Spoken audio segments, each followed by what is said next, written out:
أعوذ بالله من الشيطان الرجيم. إن هذا القرآن يهدي للتي هي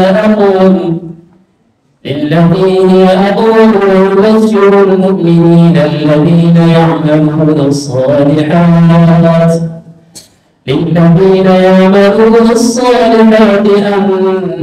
لهم أجرا كبيرا، وأن الذين لا يؤمنون بالآخرة أعتدنا لهم عذابا أليما.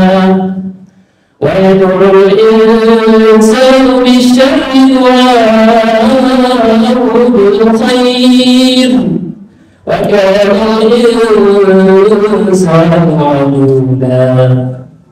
وجعلنا الليل والنهار آيتين فمحونا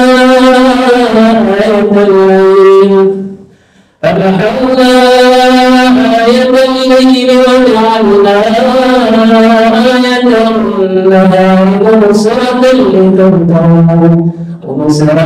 لتبتغوا فضلا من ربكم وابتغوا من السنين والحساب، وكل شيء فصلناه تفصيلا.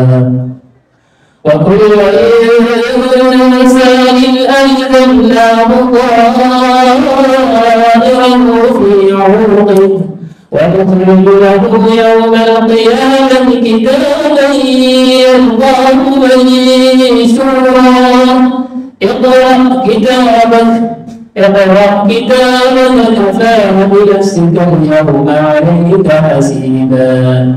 من اهتدى فإنما يهتدي لنفسه، ومن ضل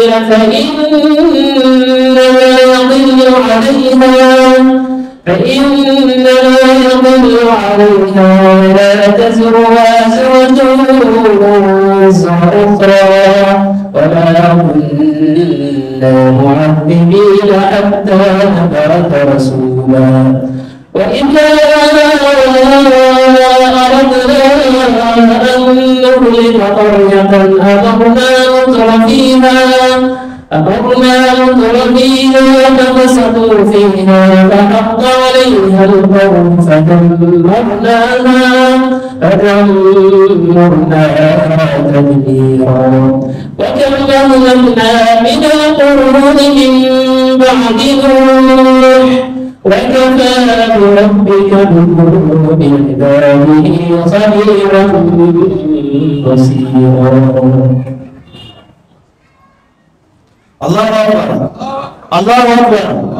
मेरे तकबीर से बड़ा अल्लाह अकबर। उसका तो या रब्बी कोमसात कुरान सारा बिराती सूफी ने माशाअल्लाह जान मुतिले नमा के साथ कुरान हफज रब बनावत हो।